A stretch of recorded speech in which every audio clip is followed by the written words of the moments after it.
আচ্ছা আমি যদি বলি আমরা সবাই কার কাছে চাইবো, কথা বলেন? আল্লাহর কাছে ভালো মন্দ চাইবো। যখন মানুষ তারা বলছে জলসায় স্টেজে আপনাদের মতো বসে আছে, তারা সবাই বলছে আল্লাহর কাছে, এই হারামখোর তখন স্টেজ থেকে বলছে কে কইলো আল্লাহর কাছে? আল্লাহর কাছে কিসের জন্য চাইবে? তোমরা চাইবে ময়েজ ভান্ডারীর কাছে। আল্লাহ তো কয়েছে ময়েজ ভান্ডারীর কাছে চাও। 15 তাল্লা টুপি পরে আছে হারামখোর। আপনাকে শুনিয়ে দেবো, মোবাইলে আমার রেকর্ডিং আছে। বাংলাদেশের একজন বলছে জলসার এরকম মঞ্চে, তার সামনে লোক বসে আছে, বলছে বাবারা তোমরা যখন ভালো মন্দ চাইবে কার কাছে চাইবে? আচ্ছা আমি যদি বলি আমরা সবাই কার কাছে চাইবো, কথা বলেন? আল্লাহর কাছে ভালো মন্দ চাইবে। যখন মানুষ তারা বলছে জলসায় স্টেজে আপনাদের মতো বসে আছে, তারা সবাই বলছে আল্লাহর কাছে, এই হারামখোর তখন স্টেজ থেকে বলছে কে কইলো আল্লাহর কাছে? আল্লাহর কাছে কিসের জন্য চাইবে? তোমরা চাইবে ময়েজ ভান্ডারীর কাছে। আল্লাহ তো কয়েছে ময়েজ ভান্ডারীর কাছে চাও। 15 তাল্লা টুপি পরে আছে হারামখোর। মানুষকে বলছে আল্লাহর কাছে নয়, ময়েজ ভান্ডারীর কাছে চাইবে। এই আকীদা যার থাকবে তার ঈমান থাকবে বলছেন। মানুষ মারা গেলে আমাকে অনেকজন মনে করে পীর বিরোধী। আরে বাবা আমি পীর বিরোধী না, আমি তোমার সিস্টেমের বিরুদ্ধে। তোমার সিস্টেম ভুল, আমি তোমার বিরোধী। অবাক হয়ে যাবেন, এখানে এতগুলো মৌলবি বসে আছে, কেউ যদি আমাকে একটা জাল হাদিস দেখাতে পারে, আমি শুধু এই मौलवी कोठा नয়, हिंदुस्तान के अंदर जितने आलिम हो, जितने भी मौलवी है, मेरे को अगर एक जाल हदीस भी दिखा देंगे तो मैं कभी और तकरीर नहीं करूंगा इंशाअल्लाह। मैं मदरसा में बैठ के पढ़ाऊंगा। उत्तर 24 परगनार एक छेले बयान করছে, আমার থেকে অনেক বয়সে ছোট, হুগলি ডিস্ট্রিক্টে। সে শুনে বয়ান করছে, আমি তাকে বলেছি তুই সুনা মৌলবি, পড়া মৌলবি নস। সুনা মৌলবি গাদা আছে, মানে শুনে শুনে বক্তা হয়েছে, দিয়ে স্টেজে বয়ান করছে, লোকের শুনে কথা বলে, দিয়ে ঈমান হারায়। সে কি বয়ান করছে জানেন? আমার বাবাজিরা, আমার ভাইয়েরা মায়েরা, বড় পীর আব্দুল কাদের জিলানী রহমাতুল্লাহ আলাইহি, তিনি দস্তরখানে খানা খাচ্ছেন দেশি মুরগি দিয়ে। বাবাজিরা তিনি যখন খানা খাচ্ছেন, খানা খেতে খেতে সেই মুরগির হাড্ডিগুলো এক জায়গায় রাখছেন। একজন মুরিদ বললেন, বাবা আপনি কেন এগুলো এক জায়গায় রাখছেন? বড় পীর বলল, শোনো শোনো, আমি যে মুরগিটা খাচ্ছি এটাকে আবার পুনরায় জীবিত করার ক্ষমতা আমি বড় পীর রাখি। জোরে বলুন নাউজুবিল্লাহ। এটা বড় পীরের উপরে তহমত, ইলজাম। তাকে আমি স্টেজে ধরলাম, এই ঘটনা কোথায় পেলে ভাই? ওই যে হুজুর শুনেছি। আমরা তুই সুনা মৌলবি, পড়া মৌলবি না, পড়ে বয়ান করবি। আমি চ্যালেঞ্জ দিচ্ছি मौलवी दिखे, हिंदुस्तान के जितने आलिम हो, ये मेरा चैलेंज है हमारी तरफ से। हिंदुस्तान, बांग्लादेश और पाकिस्तान के जितने आलिम हो, एक हदीस निकाल कर हमको दिखा दो कि अल्लाह के रसूल सल्लल्लाहु अलैहि वसल्लम ने बकरी का गोश्त खाया और बकरी को जिंदा कर दिया, दुम्बा के गोश्त खाए और दुम्बा को जिंदा कर दिया, ऊंट का गोश्त खाया और रसूल ने ऊंट को भी जिंदा कर दिया। अगर एक हदीस दिखा देंगे तो इंशाअल्लाह मैं फिर कभी तकरीर नहीं करूंगा। একটা যদি কোনো জাল হাদিস দেখাই আমি আর জীবনে বয়ান করব না। আপনারা বলুন, আল্লাহর কাছে রাসূলের মর্যাদা বেশি না পীরদের মর্যাদা বেশি? কথা বলে না? আল্লাহর নবী পৃথিবীর শ্রেষ্ঠ ব্যক্তি, আদি থেকে অন্ত পর্যন্ত সৃষ্টির শ্রেষ্ঠ। তুমি যে কথাটা বলছো কোথায় গিয়ে লাগবে জানা আছে? কোন জায়গায়? আমি এই সিস্টেমটার বিরোধী। আজকে যদি বড় পীর জীবিত থাকতো, আব্দুল কাদের জিলানী রহমাতুল্লাহ আলাইহি জীবিত থাকলে এই হারামখোর দিকে কাফের ফতোয়া দিত, মিথ্যা অপবাদ দিয়েছে। এই ধরনের ঘটনা না তিনি বলেছেন, না ঘটনা ঘটেছে, খালি বাজার চালাবার লেগে বানানো হয়েছে। বয়ান করছে উত্তর প্রদেশের বক্তা, আমার কাছে আছে, পাগড়ি পরে बयान करছে, ए मेरे भाई मालूम है बड़ा पीर कौन था, बड़ा पीर का मकाम कौन क्या थे।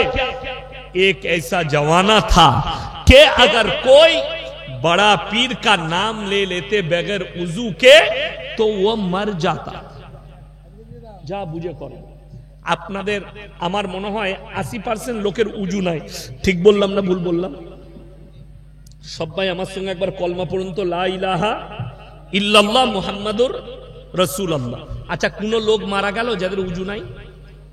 কথা বলে না? কেউ মরল? দুঃখটা কোথায় শুনেলেন? আল্লাহর নবীর নাম বিনা উজুতে নিলে মানুষ মারা যায় না, কিন্তু গুটকাখোর জিলাপি হুজুর বলছে বড় পীরের নাম দিলে বিনা উজুতে মানুষ মরে যায়। এটা কত বড় অপবাদ বড় পীরের নামে। ইসলামকে জানেন আপনারা? তারা জানে না যে ইসলামে মুসলমানদের কটা দল আছে। তারা বলছে এক অমুসলিম ভাই টোল করেছে, আরে এরা বলে আমাদের ধর্ম কাল্পনিক, এদের ধর্মটা তো গল্পতে ভর্তি। কথাটা বুঝতে পারেন? যেমন আপনাকে বলে দিই, আমার বাড়ি থেকে আপনাদের এখানে 340 কিলোমিটার রাস্তা। আমার পুরসা থেকে আমার মাদ্রাসা থেকে এখানে 340 হাজারের বেশি মাজার আছে। বড় কষ্ট লাগে। এখানে হাজী সাহেব কেউ আছে? কই? মাশাআল্লাহ, 4 খানা হাজী সাহেব আছে স্টেজে। আমি খুশনসিব, আল্লাহ ইনাদের হায়াতে বরকত দেখ, বলুন আমিন। মক্কা থেকে মদিনা 470 কিলোমিটার রাস্তা। ইনাদিকে জিজ্ঞেস করুন, আমি তো হজের নিয়ত করেছি হজে যাব, উমরার নিয়ত করেছি উমরায় যাব, এখনো পৌঁছাতে পারিনি। আল্লাহ যেদিনে কবুল করবেন পৌঁছাবো। 470 কিলোমিটার রাস্তা মক্কা থেকে মদিনা। কটা মাজার দেখেছে ও হাজী সাহেব? কটা মাজার? একটাও না। একটা মাজার দেখেন। আপনারা জানেন আল্লাহ নবী 70 জন সাহাবী যুদ্ধের ময়দানে শহীদ হয়েছেন। উহুদের প্রান্তরে লোহার ব্যারিকেড দিয়ে ঘেরা আছে, সেখানে এমন একজন সাহাবী শুয়ে আছেন, তিনি হচ্ছেন নবীজির চাচা যান হযরতে আমির হামজা রাদিয়াল্লাহু তাআলা, জিনার বুকটা চিড়ে যুদ্ধের ময়দানে কালিজা থরটা চিবিয়ে খেয়েছিল। তার নাম হিন্দা। আল্লাহ তাকেও ঈমান দান করেছিলেন। এই রকম 70 জন সাহাবী শুয়ে আছেন, তাদের মাজার হয়নি। আপনাদের বিশ্বাস হচ্ছে না? আমার গাড়িতে চেপে চলুন, আমার মাদ্রাসায় এসি মেহমান খানা আছে। আমার বাড়িতে আপনাকে খানা খাওয়াবো, মাদ্রাসার খানা খাওয়াবো। আমি নিজে মাদ্রাসার খানা খাই না। আমি পড়ার জীবনে যেদিনে লখনৌ পড়তাম রুম ভাড়া নিয়ে থাকতাম, নিজের পয়সায় খেয়ে পড়েছি। আজও আমি মাদ্রাসার শিক্ষক, মাদ্রাসায় আমি সকালে চা খেয়ে মাদ্রাসার ক্লাসে বসি, বাড়ির চা খেয়ে। মাদ্রাসায় খানা খাই না জীবনে, আমরা বাপ বেটাই খাই না। মাদ্রাসার বোর্ডিং চালু আছে, চলুন আমার বাড়িতে খানা খাওয়াবো। আমার এলাকায় আমাকে বিচারের জন্য ডাকা হয়েছে। দুটো দল, এক দল বলছে ওরস করতে দেবো না, আর এক দল বলছে করব। থানায় আমাকে ডাকা হলো, বিচারে বসলাম। যে লোকটা করবে ওরস তাকে ডাকলাম। আমি সর্বপ্রথম দু দলের মানুষকে জিজ্ঞেস করলাম যে তোমরা বলো ইসলাম মিথ্যার উপরে টিকে আছে না সত্যের উপরে? আপনারা বলুন তো, ইসলাম কিসের উপরে টিকে আছে? সত্যের উপরে। জোরে বলুন সুবহানাল্লাহ। তারাও বলল ইসলাম সত্যের উপরে টিকে আছে। আমি বললাম তুমি যে করতে দিবে না তার কারণ? বলে ওই জায়গাটা আমার বাপের জায়গা। সত্যিকারই তার কাছে দলিল আছে তার বাপের জায়গা, সে করতে দিবে না। এখন ই বলছে আমি করব, এর আগেও করেছি। তো যাই হোক, আমি বললাম তোমার যে কবরটা আছে ওখানে কোন হুজুর শুয়ে আছে? বললে কোনো হুজুর নেই, আমি পাথর চাবড়ি থেকে মাটি এনে মাজার করেছি। আমরা তুমি এক্ষুনি বললে ইসলাম সত্যের উপরে টিকে আছে, তুমি মিথ্যা কবর তৈরি করে মানুষকে ধোঁকা দিচ্ছ। কথাটা বুঝতে পেরেছেন না পারেননি? এটা যদি মিথ্যা বলে থাকি আমি জীবনের সমাজের বুকে আর কথা বলবো না। আপনি আমার সাথে আমার গাড়িতে চলুন, আমি প্রমাণ দিয়ে দেব। যারা মনে করে যেই মৌলবি পীর বিরোধী, আমি আমার এলাকায় দেখাবো আপনাকে, মাজারের সামনে নিয়ে গিয়ে দেখিয়ে দেবো এক ওয়াক্তের নামাজ পড়ে না, হারামখোর জুম্মা পর্যন্ত পড়ে না, মাজারে বসে তাবিজ লিখছে। এটার বিরুদ্ধে হলে তুমি বলো পেলে মার্ডার করে দেবো কালিয়া চকে, তোমাকে ফোন করে গালি দাও। অবৈধ কাজকে যারা অ্যাকসেপ্ট করে শুধু তারা পাপী নয়, তাদেরকে যারা সাপোর্ট করছে তারাও সমান গুনাহগার। আমার আব্বা, আপনাকে আমি যুক্তি দিয়ে বুঝাচ্ছি। পানির বোতল দেন তো আমাকে, এই পানিটা দেন। মাশাআল্লাহ, এই দেখুন, এই যে পানির বোতল, এই বোতলটা আমাদের বক্তা সভাপতি স্টেজে যিনারা আছেন পানি খেতে দিয়েছে কমিটির লোক। এইখানে যদি লেখা থাকে বিষ মিশানো আছে, আপনি খেলে মারা যাবেন, এটা আর পান করা যাবে? পান করা যাবে না, গুনাহ, গুনাহে কবিরা, বড় গুনাহ এটা পান করা। যদি আমি বুঝতে পারি, আমাকে যদি বলে দেয় এটা বিষ মিশানো আছে। ওই জন্য আমার জলসায় আছে 24 পরগনার একটা মেয়ে গজল পড়ে, বিসমিল্লাহ, নাম জানি না, গজলটা খুব ভাইরাল। বিসমিল্লাহ বলে গ্লাস তুলে ঘালে ঢেলে নিল, বিসমিল্লাহ রসিলাই বিষ পানি হয়ে গেল।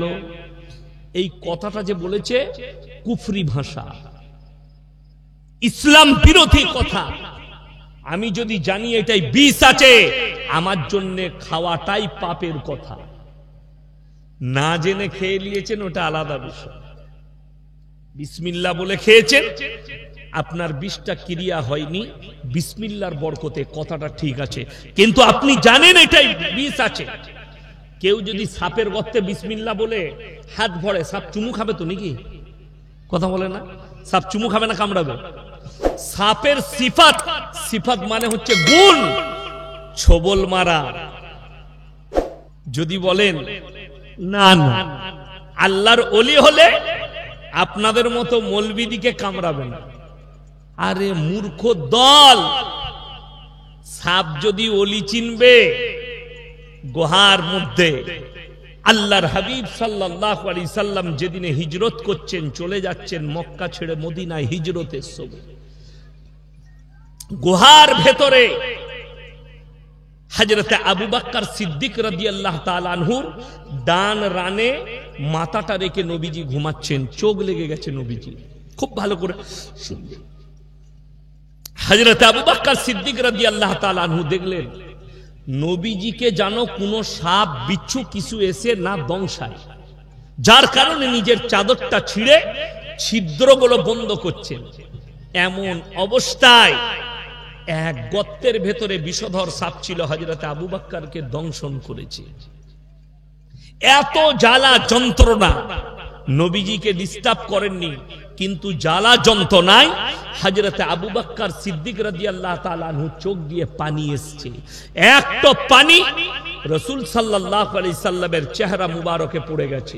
নবীজি উঠে বসে গেলেন, হযরতে আবু বকরের দিকে তাকালেন আর বললেন, হে আবু বকর, তোমার কি স্ত্রী পুত্র পরিজনকে মনে পড়ছে?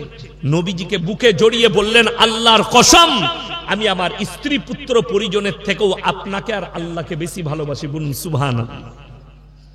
সাপ যদি হযরতে আবু বকরকে না চিনতে পারে, সে ইয়াসিনকে চিনবে সাপ? বড় দুঃখের বিষয়। আমি যদি বলি আমি বর্ধমান থেকে এসেছি, তোমরা কি আমি ওলি তার কেরামতি দেখবে? যে যদি কারেন্টের তারটা ধরতে চায়, কারেন্ট চিনে যে এটা ইয়াসিন সাহেব না, ও ঝটকা মারবে। ওয়ার সিফাত আর গুণ হচ্ছে ঝটকা মারা। এই ধরনের গজল যারা বলে, এই ধরনের গজল শুনবেন না, খুব দূরে থাকবেন। ভাষাটা ভুল, গলা ভালো, গলাটা ভালো, ভাষাটা ভুল, ইসলাম বিরোধী ভাষা না। দিল্লিতে আমার এক বন্ধু থাকেন, বিরাট ব্যবসায়ী, হাজী ফরিদ সাহেব। আমি বড় ভাই বলি, আমার আব্বাজিকে আব্বা আব্বা করেন, খুব শ্রদ্ধা করেন। তো দিল্লিতে গেলে আমরা উনার বাড়িতেই থাকি। বিশাল বাড়ি, বাটলা হাউস, গান্ধীনগরে 5 নম্বরে থাকেন, মসজিদের পাশেই বাড়ি, 5 তলা বাড়ি। তো কর্মচারীরা আছে, ভুলবশত দেখবেন রং ফং করা হয়, ওতে তারপিন তেল লাগে, এরকম পানির মতো একটা তেল পাওয়া যায়, ঠিক না? পানির বোতলেই থাকে, এই হার্ডওয়ার্সের দোকানে পাওয়া যায়। ফ্রিজের ভেতরে এনে কোনো কর্মচারী রেখে দিয়েছে ভুলবশত। ইনি সকালবেলায় পানি মনে করে ওটাকে নিয়ে ঢেলে বিসমিল্লাহ বলে খেয়ে নিয়েছে। তারপরে রিঅ্যাকশন এসছে, যখন 4-5 কুল্লি একবারে চলে গেছে, তখন বুঝতে পেরেছে এটা পানি নয়। সঙ্গে সঙ্গে হসপিটাল, তিনি বেঁচে গিয়েছেন, কিছুই হয়নি। এইটাকে বলতে হবে যে বিসমিল্লাহ বলে নবীজি সুন্নত আদায় করে খেয়েছে বলে আল্লাহ বাঁচিয়ে দিয়েছে। এই কথাটা ঠিক আছে, কিন্তু জেনে শুনে খাওয়া চলবে না, হারাম। আপনারা বলুন, মসজিদে কাঁচা পেঁয়াজ খেয়ে যাওয়া যাবে? নবীজি নিষেধ করেছেন। কেন বাবা? কথা বলেন। মুখে দুর্গন্ধ বের হবে। আপনি এইটুকু বুঝতে পেরেছেন যে কাঁচা পেঁয়াজ খেয়ে মসজিদের ভেতরে গেলে দুর্গন্ধ বেরোবে, কেউ কষ্ট পাবে। রাসূলের হাদিসটা শুনে দেন। আল্লাহর নবী বললেন, তোমরা মুমিন ততদিন হতে পারবে না ততক্ষণ যতক্ষণ পর্যন্ত তোমার কাছ থেকে তোমার প্রতিবেশী সুরক্ষিত নয়। পাশের লোককে সুরক্ষা পেতে হবে। আপনার পাশে যে আছে, আপনি নামাজে দাঁড়িয়েছেন, আপনার পাশে যে মুমিন ব্যক্তি ভাই আছে তাকে সুরক্ষা পেতে হবে আপনার দ্বারা। তো আপনার মুখের দুর্গন্ধে সে যেন কষ্ট না পায়। নবীজি বললেন, কাঁচা পেঁয়াজ খেয়ে মসজিদে যেও না। ইমানদারির সঙ্গে বলবেন, কাঁচা পেঁয়াজে কিছু উপকার আছে না নাই? কথা বলে না? আপনারা জানেন না? অনেক উপকার আছে। 55% উপকার আছে। ডাক্তার বিশেষজ্ঞরা বলছে, গ্রীষ্মের দিনে কেউ যদি কাঁচা পেঁয়াজ খেয়ে মাঠে কাজ করে, তার শরীরের যে ঘামগুলো বেরিয়ে যায় এবং রোদ্দুর লাগে, সেটা শরীরে টাচ করবে না, সেই পানিটা পূরণ করবে কাঁচা পেঁয়াজ। এর ডাক্তাররা বলছে, বিশেষজ্ঞরা। চলুন, একটা উপকার পাওয়া গেল। ক্ষতি কি? অপর মুখের দুর্গন্ধে কষ্ট পাবে, তাই খেও না। নবীজি নিষেধ করলেন, খেয়ে মসজিদে যেও না। খেতে পাবে, খাওয়া নাজায়েজ, হারাম লয়, মসজিদে যেও না খেয়ে। চলুন, আচ্ছা, বিড়ি, সিগারেট, গুটকা, এগুলোর মধ্যে কোনো 1%, 0% উপকার আছে বাবা?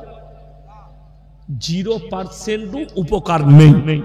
আচ্ছা, এইগুলো খেয়ে যদি আপনি মসজিদে যান, আপনার মুখ দিয়ে আতরের গন্ধ বেরোবে না খারাপ গন্ধ বেরোবে? খারাপ গন্ধ। তাইলে কাঁচা পেঁয়াজের দ্বারা যদি পাঁচের লোক কষ্ট পায়, তুমি গুটকা খোর, তুমি বিড়ি খোর, তুমি সিগারেট খোর, তোমার পাশের লোক কষ্ট পাবে না? পাবে না? তুমি ভেবে দেখো, আমি তোমাকে ভাবতে ছেড়ে গেলাম, তুমি রাসূলের সব থেকে বেশি কষ্ট পাবে তোমার স্ত্রী, তোমার বিবি, তোমার অর্ধাঙ্গিনী, যার সঙ্গে রাত্রে ঘুমাও, যে তোমার মুখের সঙ্গে মুখটা লাগায়, সে বেশি কষ্ট পাবে। আর এই কষ্টের কারণে তার মনের কষ্ট যেটা থাকবে, আল্লাহর কাছে তোমাকে হিসেব দিতে হবে কিয়ামতের দিন। বিড়ি, সিগারেট, গুটকা, এর মধ্যে লেখা আছে না নাই হানিকারক? কথা বলেন। প্যাকেট নিয়ে আসুন, যার পকেটে সিগারেটের প্যাকেট আছে আমি দেখিয়ে দিচ্ছি, লেখা আছে ক্যান্সারের কারণ, ক্যান্সার হতে পারে। আপনি জেনে শুনে আপনার প্রাণের হানি করছেন, মানে আপনি হারাম কাজ করছেন, এবং আল্লাহর কাছে জবাবদিহি করতে হবে আপনার শরীরের ক্ষতি করার কারণে। এটা আল্লাহ দিয়া নিয়ামত। শরীরটা কার দিয়া নিয়ামত বললাম? আল্লাহ দিয়া, আপনার নয়, আপনার বাবের নয়। যারা মনে করছেন আমি আমার বেটাকে জন্ম দিয়েছি, তারা ভুল পথে আছেন। যে মহিলা মনে করছেন আমি আমার সন্তানকে পেট থেকে জন্ম দিয়েছি, তাইলে শোনো, হযরত আদম আলাইহিস সালাতু ওয়াস সালামকে আল্লাহ তাআলা নিজে তৈরি করলেন, কোন মায়ের পেটে নয়। জোরে বলুন সুবহানাল্লাহ। বিনা বাপে হযরত ঈসা মসিহকে আল্লাহ দুনিয়াতে পাঠিয়েছেন। পাঠিয়েছেন না পাঠাননি? বাপের প্রয়োজন হয়নি, বিনা বাপে। জানেন আল্লাহর কুদরত কি? ওয়াজকুর ফিল কিতাবি মারইয়াম ইদিন তাবাদাত মিন আহলিহা মাকানান শারকিয়্যা। মরিয়ম যখন পূর্ব দিকে এক স্থানে নিজেকে এক ঘরের মধ্যে বন্দী করে নিলেন, পর্দা করলেন। ওয়াজকুর ফিল কিতাবি মারইয়াম ইদিন তাবাদাত মিন আহলিহা মাকানান শারকিয়্যা ফাত্তাখাযাত মিন দুনিহিম হিজাবান ফারসালনা ইলাইহা রূহানা ফাতামাত্তালা লাহা বাশারান সাওয়িয়া। আমি আমার ফেরেশতা জিবরিল আমিনকে মানুষ রূপে প্রেরণ করলাম তার বাড়ির মধ্যে, গৃহের মধ্যে। হযরতে মারিয়াম যখন দেখলেন একটা মানুষ আমার বাড়ির মধ্যে প্রবেশ করেছে, মারিয়াম বললেন, তুমি আমার বাড়ি থেকে মানুষ হলে বেরিয়ে যাও, আমি একজন সতী সাবিত্রী মহিলা, আমি একজন সতী সাবিত্রী, বেরিয়ে যাও। কিন্তু তিনি ছিলেন হযরতে জিবরিল আমিন। বললে, আমি কোন মানুষ নয়, তোমাকে সুসংবাদ দিতে এসেছি একটা পুত্র সন্তানের আল্লাহর তরফ থেকে, আমি ফেরেশতা। হযরতে মারিয়াম বললেন, আমাকে কোনো পুরুষ মানুষ স্পর্শ করেনি, আমাকে, আমি ব্যভিচারিণী নয়, আমার কি করে বাচ্চা হতে পারে? আল্লাহ বললেন, কুন ফায়াকুন, আমি যদি বলে তবু হয়ে যাবে, এটা আমার কুদরত। আল্লাহ তাআলা তিনার গর্ভে বাচ্চাকে ভরে দিলেন। জোরে বলুন সুবহানাল্লাহ। বাপের প্রয়োজন হলো না। আজকে যারা 25শে ডিসেম্বর পালন করেন, যারা 1 জানুয়ারি পালন করে, ওই জন্য কোরআনে আছে গায়রিল মাগযুবি আলাইহিম ওয়ালাদ দাল্লিন। মাগযুব মানে ইহুদি আর দাল্লিন মানে নাসারা। এই দুটো দলই পদভ্রষ্ট, আর এদের যারা অনুসারী হবে তারাও পদভ্রষ্ট হয়ে যাবে। খ্রিস্টানরা 3টা আল্লাহকে মানে, কটা বললাম? 3 জনকে রব হিসাবে 3 জনকে মানে। নাম্বার 1, তারা আল্লাহকে বিশ্বাস করে যে তিনি সৃষ্টিকর্তা। আল্লাহকে খ্রিস্টানরা বিশ্বাস করে তিনি সৃষ্টিকর্তা। কিন্তু দ্বিতীয় নম্বর, হযরতে ঈসা মসিহকেও ভাবেন। তৃতীয় নম্বর, তার মা মারিয়াম। আহলে কিতাব তারা ছিল। আহলে কিতাব থেকে কখন বের হলো? যখন তারা বলল ঈসা আল্লাহর বেটা। জোরে বলুন নাউজুবিল্লাহ। আল্লাহ প্রত্যেকটা দুনিয়ার জিনিস থেকে পবিত্র, পাক, আর তারা তহমত দিয়েছে আল্লাহর উপরে, ঈসা আল্লাহর বেটা। তাই তারা আহলে কিতাব থেকে বের হয়ে গেছে। কোরআনে আছে কিয়ামতের দিনে আল্লাহ রাব্বুল আলামিন সমস্ত পৃথিবীর মানুষের সামনে হযরতে ঈসা মসিহকে কাঠগোলায় দাঁড় করাবে। দাঁড়াও, প্রশ্ন হবে। প্রশ্ন এখন থেকে আল্লাহ কোরআনে দিয়ে দিয়েছেন যে আমি পৃথিবীর মানুষের সামনে আমার ঈসা মসিহ পয়গম্বরকে আমি কি প্রশ্ন ছুড়ব। প্রশ্নটা কি? ইজ ক্বালাল্লাহু ইয়া ঈসা ইবনে মারইয়াম আনতা কুলতা লিন-নাস ইত্তাখিদুনি ওয়া উম্মিয়া ইলাহাইনি মিন দুনিল্লাহ। হে ঈসা, তুমি কি বলেছিলে তোমার কওমের লোককে আল্লাহ ছাড়া আমি আর আমার মা আরো দুটো আল্লাহ? ঈসা নবীর উত্তর কি হবে আল্লাহ ওটাও দিয়ে দিয়েছেন কোরআনে। ক্বালা সুবহানাক মায়ান, ক্বালা সুবহানাক ইজ ক্বালাল্লাহু ইয়া ঈসা ইবনে মারইয়াম আনতা কুলতা লিন-নাস ইত্তাখিদুনি ওয়া উম্মিয়া ইলাহাইনি মিন দুনিল্লাহ ক্বালা সুবহানাক মা কানা। আয়াতটা ভুলে গেলাম। আমার আল্লাহ রাব্বুল আলামিন হযরতে ঈসা মসিহকে কিয়ামতের দিনে দাঁড় করাবেন। মা কানা ইজ ক্বালাল্লাহু ইয়া ঈসা ইবনে মারইয়াম আনতা কুলতা লিন-নাস ইত্তাখিদুনি ওয়া উম্মিয়া ইলাহাইনি মিন দুনিল্লাহ ক্বালা সুবহানাক